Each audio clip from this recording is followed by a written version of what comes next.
آج میں آپ کے لیے 2 لونگ اور نمک پر یا گنی اور سورہ کوثر کا ایسا بے حد طاقتور وظیفہ لے کر آیا ہوں جسے پڑھتے ہی آپ کے گھر سے غربت، تنگی اور پریشانیاں ہمیشہ کے لیے دور ہونا شروع ہو جائیں گی۔ جب تک یہ 2 لونگ کے دانے آپ کے پاس موجود رہیں گے، دنیا کی کوئی طاقت آپ کو نقصان نہیں پہنچا سکتی اور رزق خود چل کر آپ کے دروازے تک آئے گا۔ اللہ والوں، نمک برکت کی نشانی ہے اور لونگ ایسی چیز ہے جو تاثیر کو اپنے اندر قید کر لیتی ہے۔ جب آپ یا گنی یعنی اللہ کا امیری والا نام اور سورہ کوثر کی بے پناہ خیر کو ملا کر ان پر دم کرتے ہیں تو یہ دونوں دانے آپ کے رزق کا ذریعہ بن جاتے ہیں، جیسے ایک اینٹینا ہر طرف سے دولت اور برکت کو کھینچ کر آپ کی زندگی میں لاتا ہے۔ ان 2 لونگ کے دانوں پر جو خاص طریقہ اور عمل میں آپ کو دینے جا رہا ہوں اسے کرنا آپ کی ذمہ داری ہے، لیکن یقین رکھیے نتیجہ اللہ کے حکم سے آپ کو ضرور ملے گا۔ اگر آپ کو رزق کی تنگی ہے تو ان دانوں پر اللہ کا یہ نام پڑھیے، اگر آپ کی دکان پر گراہک نہیں آتے تو یہی عمل کیجیے، لیکن یاد رکھیں کسی کو اپنے قابو میں کرنے، کسی کو مجبور کرنے یا اس کی مرضی کے خلاف چلانے کے لیے ایسے عمل کا استعمال کرنا دین کے خلاف ہے۔ اس لیے اس بات سے بچیں اور اس عمل کو صرف حلال، جائز اور بھلائی کے مقصد کے لیے۔ اس عمل کے فائدے اتنے زیادہ ہیں کہ اگر انہیں بیان کرنا شروع کر دیا جائے تو بات بہت لمبی ہو جائے گی۔ بس اتنا سمجھ لیجئے کہ اگر آپ اپنی زندگی سے ہر طرح کی پریشانی، ہر طرح کی مصیبت، ہر طرح کی تنگی اور بے برکتی کو ختم کر کے ایک نئی سکون بھری زندگی شروع کرنا چاہتے ہیں تو یہ عمل آپ کے لیے، یہ کوئی عام وظیفہ نہیں ہے، بلکہ اللہ والوں کے روحانی تجربوں میں سے ایک خاص راج ہے جس پر عمل کرنے والا دنیا میں بھی کامیاب ہوتا ہے اور آخرت میں بھی کامیابی پاتا ہے۔ لونگ ہر گھر میں موجود ہوتی ہے، گرم مسالے کا حصہ ہے، اور نمک بھی ہر گھر میں آسانی سے مل جاتا ہے۔ آپ کوئی سا بھی صاف نمک لے سکتے۔ اب آپ نے کرنا یہ ہے کہ 1 مٹھی نمک لیں اور 2 لونگ کے دانے لیں اور ان پر یہ خاص وظیفہ پڑھیں۔ نمک کے بارے میں کہا جاتا ہے کہ یہ بری اثرات، جادو، نظر بد اور بندش کو ختم کرنے میں مددگار ہوتا ہے۔ اکثر ایسا ہوتا ہے کہ انسان محنت بھی کرتا ہے، دعا بھی کرتا ہے، تسبیح بھی پڑھتا ہے، لیکن پھر بھی رزق میں برکت نہیں آتی، کاروبار نہیں چلتا، گھر میں بے سکونی رہتی ہے اور انسان سمجھ نہیں پاتا کہ آخر ہو کیا رہا ہے۔ ایسے حالات میں یہ عمل ایک راہ دکھاتا ہے۔ اگر آپ پر جادو، جنات، نظر بد یا کسی بھی طرح کی بندش کے اثرات ہیں، اگر آپ کے کاروبار میں رکاوٹ ہے، رشتوں میں اڑچن ہے، گھر میں بے برکتی ہے، تو یہ عمل آپ کے لیے ایک ذریعہ بن سکتا ہے۔ قرآن پاک میں اللہ تعالیٰ فرماتا ہے کہ اللہ غنی ہے اور تم سب محتاج ہو، اور سورہ کوثر وہ عظیم انعام ہے جو بے پناہ خیر اور برکت کا پیغام لے کر آئی ہے۔ جب ان دونوں کو ملا کر پڑھا جاتا ہے تو انسان کی حالت بدلنے لگتی ہے۔ بزرگوں کا تجربہ ہے کہ جس گھر میں یا گنی کی صدا بلند ہوتی ہے وہاں فرشتے رزق کی برکت لے کر اترتے ہیں۔ ایک شخص بہت پریشان تھا، قرض نے اسے توڑ کر رکھ دیا تھا۔ اس نے صرف 3 دن یہ عمل کیا، 2 لونگ لی، ان پر وظیفہ پڑھا اور نمک میں دبا دیا۔ اللہ کی شان دیکھیے کہ کچھ ہی وقت میں اسے ایسی جگہ سے مدد ملی جہاں سے اسے کوئی امید نہیں تھی۔ اس کا قرض اتر گیا اور اس نے اپنا کاروبار بھی شروع کر لیا۔ یہ اللہ کے نام کی برکت ہے۔ اگر آپ کی بیٹی کے رشتے میں رکاوٹ ہے، بات بنتے رہ جاتی ہے، تو اس عمل کو اس نیت سے بھی کیا جا سکتا ہے۔ اگر گھر میں لڑائی جھگڑے ہیں، محبت ختم ہو رہی ہے، دلوں میں دوریاں آ گئی ہیں، تو اس عمل کو سکون اور محبت کے لیے کیجئے۔ ہمیشہ یاد رکھیں کہ نیت صاف ہونی چاہیے اور ہر کام اللہ کی رضا کے لیے ہونا چاہیے، تبھی اس میں اصلی برکت پیدا ہوتی ہے۔ یہ دلوں کو موم کر دیتا ہے اور خالی تجوریوں کو بھر دیتا ہے۔ یہ 2 لونگ کے دانے صرف ایک عام مسالہ نہیں ہے، بلکہ ایک روحانی اینٹینا ہے، ایک ایسا خاص ذریعہ ہے کہ جب ان پر وظیفہ پڑھا جاتا ہے تو رزق کی بندشیں ٹوٹ جاتی ہیں اور رزق پانی کے بہاؤ کی طرح آپ کی طرف آنے لگتا ہے۔ لوگ اکثر پوچھتے ہیں کہ آخر لونگ ہی کیوں؟ تو اللہ والوں، لونگ میں وہ تاثیر، وہ طاقت اور وہ جذبہ ہے جو ہر طرح کی نحوست ہر قسم کی بندش اور ہر رکاوٹ کو اپنے اندر جذب کر لیتا ہے۔ جب آپ اس پر اللہ کا نام پڑھتے ہیں تو اس کی اندرونی طاقت آپ کی تمام پریشانیوں کو اپنے اندر سمیٹ لیتی ہے، اور پھر ان کے بعد برکت کا ایسا راستہ کھولتی ہے کہ لوگ حیران رہ جاتے ہیں کہ یہ کون سا عمل ہے جس نے آپ کی زندگی بدل دی۔ اب آپ نے کرنا یہ ہے کہ 2 لونگ کے دانے لینے ہیں، اور وہ ٹوٹے ہوئے نہیں ہونے چاہیے بلکہ بالکل ثابت اور اچھے ہوں۔ سب سے پہلے دل سے اللہ کا شکر ادا کریں کہ اس نے آپ کو اس خاص عمل کی توفیق عطا فرمائی۔ پھر ایک مٹھی نمک لیں اور باوضو ہو کر مصلی پر بیٹھ جائے، کیونکہ بنا وضو یہ عمل کرنا ٹھیک نہیں، اور جب انسان اس طرح کے روحانی کاموں میں لاپرواہی کرتا ہے تو وظیفے کی تاثیر کم ہو جاتی ہے یا ختم ہو جاتی ہے۔ مصلی پر بیٹھنے کے بعد لونگ کے دانوں کو سیدھے ہاتھ کی ہتھیلی پر رکھیں اور مٹھی بند کر لیں۔ اب سب سے پہلا وظیفہ جو آپ نے پڑھنا ہے وہ یا ربنا ہے۔ اگر آپ دنیا کے سامنے گڑ گڑا کر تھک چکے ہیں، ہر دروازہ بند نظر آ رہا ہے، تو یہ وہ روحانی راستہ ہے جو بندے کو سیدھے اپنے رب سے جوڑ دیتا ہے۔ یا ربنا وہ الفاظ ہیں جن سے بڑے بڑے نبیوں نے اپنی تقدیر بدلی۔ جب یہ الفاظ ان لونگ کے دانوں پر پڑھے جاتے ہیں تو دنیا کی کوئی طاقت آپ کی دعا کو رد نہیں کر سکتی، کیونکہ یا ربنا سیدھا اللہ سے رابطہ بناتا ہے۔ رب کا مطلب ہے پالنے والا، سنبھالنے والا، مالک اور ذمہ دار۔ جب آپ کہتے ہیں یا ربنا اے ہمارے رب، تو آپ ساری دنیا سے ناطا توڑ کر اپنے اصلی مالک کو پکارتے ہیں۔ لونگ ان الفاظ کی تاثیر کو اپنے اندر قید کر لیتی ہے۔ جب آپ اللہ کو اس کی ربوبیت کا واسطہ دے کر پکارتے ہیں تو وہ اپنے بندے کو خالی ہاتھ نہیں لوٹاتا۔ قرآن پاک میں بار بار یہ بتایا گیا ہے کہ جب بھی کسی نبی پر مشکل وقت آیا انہوں نے ربنا کہہ کر اپنے رب کو پکارا۔ حضرت آدم علیہ السلام سے لے کر حضرت عیسیٰ علیہ السلام تک ہر مشکل میں یہی پکار تھی، ربنا ظلمنا انفسنا۔ حدیث میں آتا ہے کہ جب بندہ یا رب کہہ کر پکارتا ہے تو اللہ فرماتا ہے میں حاضر ہوں اے میرے بندے۔ اب سوچئے جو نام بڑے بڑے طوفانوں کو روک سکتا ہے، کیا وہ آپ کی قسمت کی بندشیں نہیں کھول سکتا؟ کیا وہ آپ کے رزق کی رکاوٹیں ختم نہیں کر سکتا؟ کیا وہ آپ کی حاجتیں اور مرادیں پوری نہیں کر سکتا؟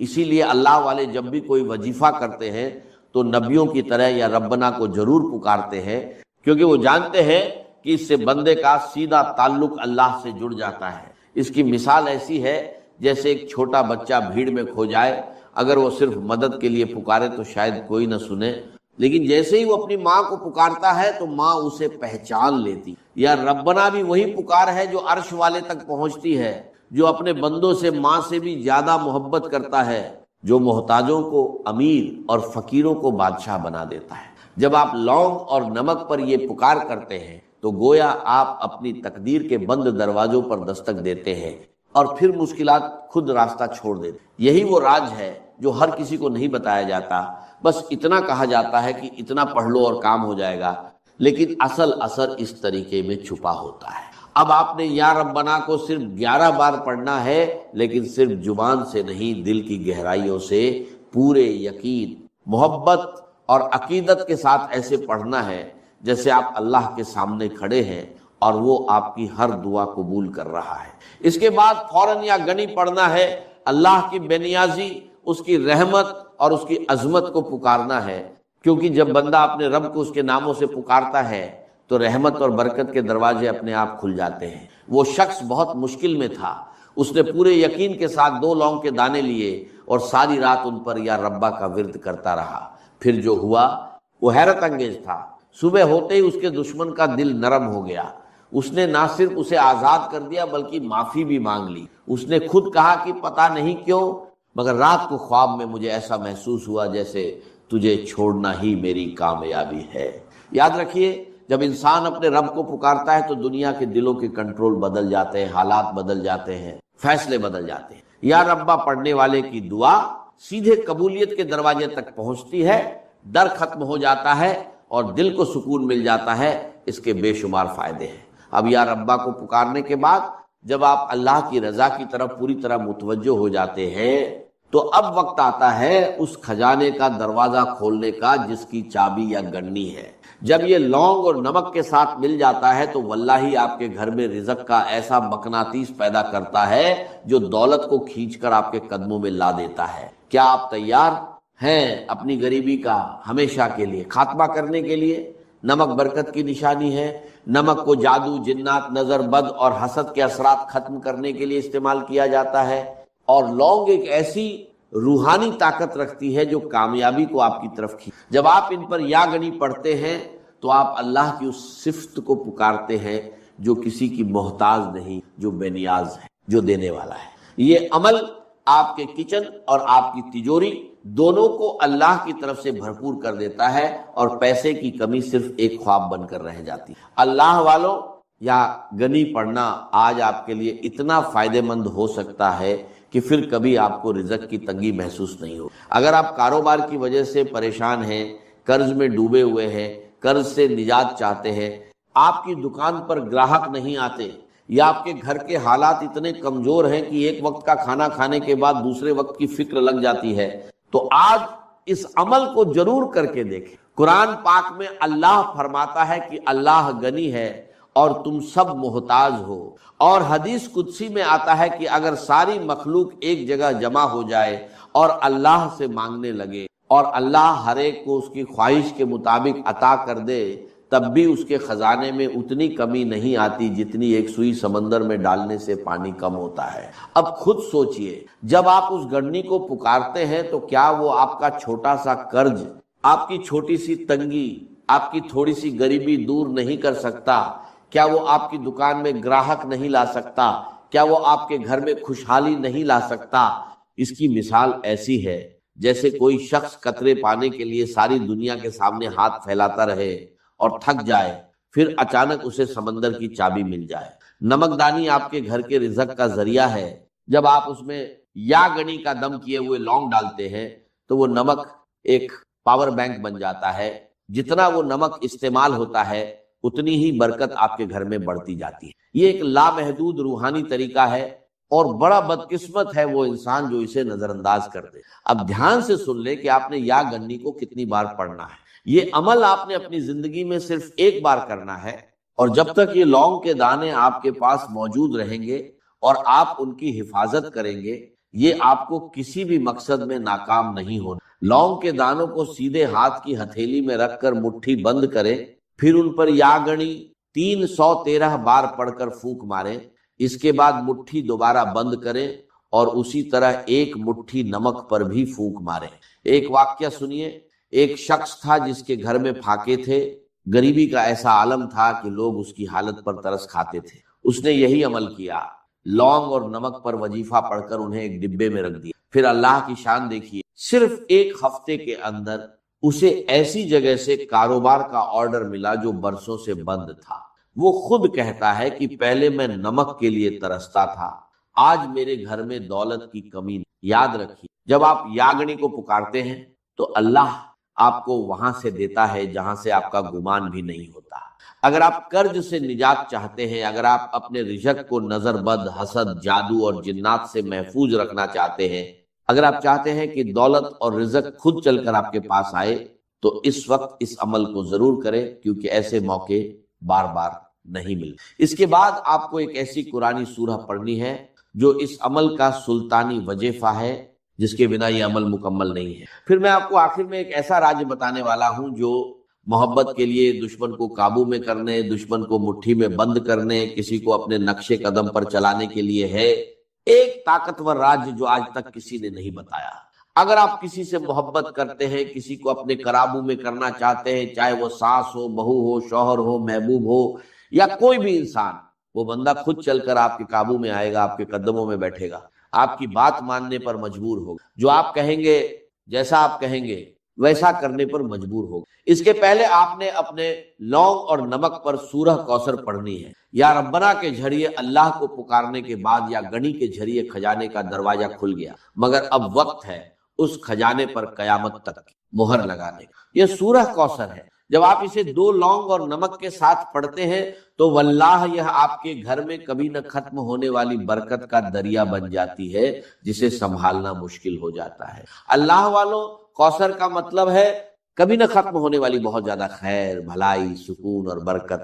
لونگ اور نمک پر جب آپ یہ سورہ پڑھتے ہیں تو آپ رزق کو لامتنا کر دیتے۔ یہ وہ آخری مہر ہے جو آپ کی دولت کو حسد، نظر بد اور ختم ہونے سے بچا لیتے۔ اگر آپ کے کاروبار میں بندش ہے، آپ کے رشتوں میں بندش ہے، آپ کی ترقی میں روک ہے، کسی بھی طرح کی نوست ہے، تو آپ نمک اور لونگ پر یہ خاص سورہ مبارکہ پڑھیں، انشاءاللہ ہر طرح کی نوست ختم ہو جائیں گی۔ جو لوگ کہتے ہیں کہ ہم نے بڑے بڑے پیسے جایا کیے، پیروں اور فقیروں پر لاکھوں روپے خرچ کیے، لیکن پھر بھی ان کی بندشیں ختم نہیں ہوتی، ان کی رکاوٹیں دور نہیں ہوتی، ان کے مسائل ختم نہیں ہوتے، تو آج لونگ اور نمک پر یہ خاص عمل کریں اور اللہ کریم سے مانگیں، پھر دیکھیں میرا رب کتنی آسانیاں پیدا فرمائے گا۔ اللہ والے فرماتے ہیں کہ نمک پر لونگ کے ساتھ سورہ کوثر پڑھنے سے جادو کرنے والے پر واپس پلٹ جاتا ہے۔ اللہ آپ کے دشمن کو اپنی ہی کسی مصیبت میں ڈال دیتا ہے، آپ کے دشمن سے جان چھوٹ جاتی ہے۔ قرآن پاک کا سب سے بڑا موضع دیکھیے، سورہ کوثر اس وقت اتری جب دشمنوں نے کہا نعوذ باللہ کہ آپ کا نام لینے والا کوئی نہیں بچے گا۔ اللہ نے فرمایا ہم نے آپ کو کوثر عطا کی۔ حدیث مبارکہ میں آتا ہے کہ جو سورہ کوثر پڑھتا ہے اللہ اسے جنت کی نہروں سے سیراب کرے۔ سوچئے یہ سورہ میرے نبی صلی اللہ علیہ وسلم کے غم دور کرنے کے لیے اتری، کیا یہ آپ کی غریبتی اور دکھ دور نہیں کرے گی؟ نمک پر اس کی تلاوت عرش الہی سے رزق کھینچنے کا سب سے تیز ذریعہ ہے۔ اللہ والوں، اس کی مثال ایسی ہے جیسے کوئی دریا جو بارش پر چلتا ہو، بارش رک جائے تو دریا خوش ہو جاتا ہے مگر سمندر کبھی نہیں سوکھتا۔ سورہ کوثر آپ کے رزق کو دریا سے سمندر بنا دیتی ہے۔ نمک اور لونگ اس پاور کو آپ کے کچن میں ہمیشہ کے لیے قید کر دیتے ہیں، پھر آپ جتنا بھی خرچ کریں اللہ اتنا ہی بڑھا دیتا ہے۔ اللہ والوں، آپ نے آج تک سورہ کوثر کے بہت سے اعمال کیے ہوں گے، لیکن لونگ اور نمک پر اس کی تاثیر ہمیشہ کے لیے رہتی۔ ہر کوئی چاہتا ہے کہ کوئی ایسا وظیفہ بتائیں جسے پڑھنے کے بعد ہمیں دوبارہ کسی اور وظیفے کی ضرورت نہ پڑے، تو آج میں آپ کو وہ روحانی راج دے رہا ہوں۔ لونگ اور نمک پر یہ عمل کرے، انشاءاللہ آپ کو کبھی کسی اور وظیفے کی ضرورت نہیں پڑے گی۔ آپ نے لونگ اور نمک پر اس سورہ مبارکہ کو صرف 41 بار پڑھنا ہے، 41 بار پڑھنا ہے۔ یہ اللہ والوں کی بتائی ہوئی طے شدہ تعداد ہے، اس میں کمی نہ کریں۔ ایک بڑا پرسیر واقعہ سنیے۔ ایک شخص تھا جس کے پاس بچوں کی عید کے لیے پیسے نہیں تھے۔ اس نے بزرگوں کے بتائے ہوئے اس عمل کو کیا، 2 لونگ لیے اور ان پر سورہ کوثر کو بتائی گئی تعداد میں پڑھا اور نمک پر رکھ دیا۔ معجزہ یہ ہوا کہ 2 دن بعد اسے ایسی جگہ سے منافع ملا جس کا اس نے کبھی سوچا بھی نہیں۔ اس نے کہا جب سے کوثر میرے نمک پر داخل ہوئی ہے میرے گھر میں کبھی کوئی چیز کم نہیں ہوتی۔ یاد رکھیں اللہ کی سخاوت کا کوئی کنارہ۔ جب آپ لونگ اور نمک پر یہ خاص عمل پڑھتے ہیں تو آپ کے دشمنوں کی شکست ہو جاتی ہے، آپ کا دشمن آپ کے سامنے بے بس ہو جاتا ہے، سامنے ہاتھ جوڑنے پر مجبور ہو جاتا ہے، آپ کا دشمن اپنی ہی کسی مصیبت میں پڑ جاتا ہے، کیونکہ اس صورت میں اللہ فرماتے ہیں کہ تمہارا دشمن بے نام اور نشان رہ جائے گا۔ پھر اس صورت میں اللہ نے بے پناہ پیسہ رکھا ہے، بے پناہ برکت رکھی ہے، بے پناہ محنت رکھی ہے، خوشی رکھی ہے، خوشحالی رکھی ہے۔ اس صورت کو پڑھنے سے رزق کی تنگی ختم ہو جاتی ہے، گھر میں بے سکونیاں ختم ہو جاتی ہیں، اللہ ایسے راستے فرماتا ہے کہ بندے کا خیال بھی نہیں پہنچ۔ اب اس قرآنی صورت سے اللہ کی کثرت پانے، نظر بد، حسد، جادو۔ قرآن حکیم کی پہلی صورت ہے سورہ فاتحہ، مصحف کی بھی پہلی اور ترتیب نزولی میں بھی سب سے پہلی مکمل صورت جو حضور پر نازل ہوئی ہے سورہ فاتحہ۔ اس کے نام بہت سے ہیں اور بڑے بڑے اہم نام جو ہے میں کل گنوا چکا۔ فضیلت پر ایک تو ہم نے پوری حدیث پڑھی جس میں نبی اکرم صلی اللہ علیہ وسلم نے وضاحت کے ساتھ فرمایا کہ اس کی نظیر اور اس کے مثل کبھی کوئی صورت نازل نہیں ہوئی، نہ تورات میں، نہ انجیل میں، نہ زبور میں، نہ خود قرآن، بے مثل بے نظیر کی۔ اور بھی دوسری کچھ روایات تھیں جو میں نے آپ کو سنائی۔ پھر چوتھی بحث یہ تھی کہ یہ نماز کا جزو لازم ہے، اس سے کوئی بڑا فرق واقع نہیں ہوتا۔ جب بھی کوئی شخص اکیلا نماز پڑھے گا، چاہے وہ حنفی ہو، مالکی ہو، شافعی ہو، حنبلی ہو، اہل حدیث ہو، جب تنہا نماز پڑھے گا تو ظاہر بات ہے ہر رکعت میں سورہ فاتحہ کو پڑھے گا نازل۔ تو اس حدیث پر اس درجے میں تو عمل متفق علیہ سب کے نزدیک۔ البتہ یہ ہے کہ اختلاف ہو جاتا ہے جب جماعت کی شکل میں پڑھا جا رہا ہو نماز کو،